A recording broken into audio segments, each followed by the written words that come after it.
yeah, sure, it's a cool thing that, you know, chess is a nice thing we can do. We have all this cognitive capacity, but that cognitive capacity is likely a secondary artifact to the fact that we need to keep track of our social environment very exquisitely. We need to know who's friends with whom, we need to know who's got our back, we need to know who stole our boyfriend or girlfriend, and we need to know who's that backstabber, and we need to know all that stuff. Now, think of, sort of go back to your graph theory, and you know that as the graph grows, the number of links grows exponentially, and hence that famous number.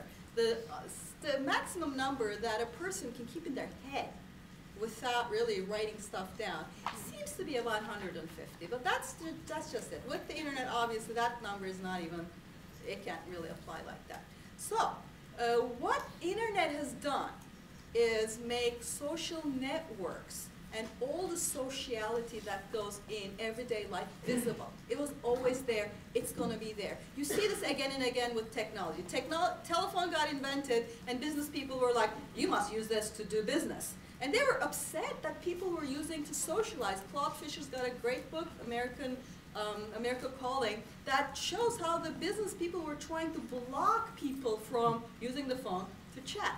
And then you see this with the next technology. Something gets invented and all the business people are like, this is going to be about information and serious stuff. You see this history of Minitel in France. It's a very famous one. It was this traffic and weather thing, and people hacked into it and learned how to chat.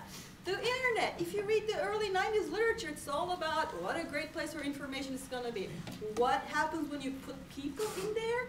As soon as you put people anywhere, they are going to socialize. They are going to chat about mundane stuff. And that is, I mean, my take here is that let's not dismiss all this, oh, people are gossiping, because it's become kind of like de jure. You must say, oh, Facebook, and roll your eyes, or oh, all this gossip and roll your eyes, as if that is something that is second class. That is what humans do.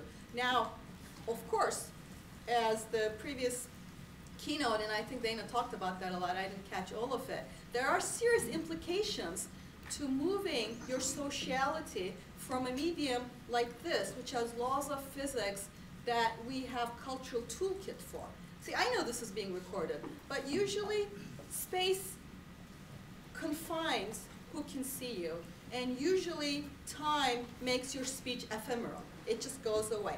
On the internet, the space collapses, and Fred's got great work on that, on how you're managing multiple audiences.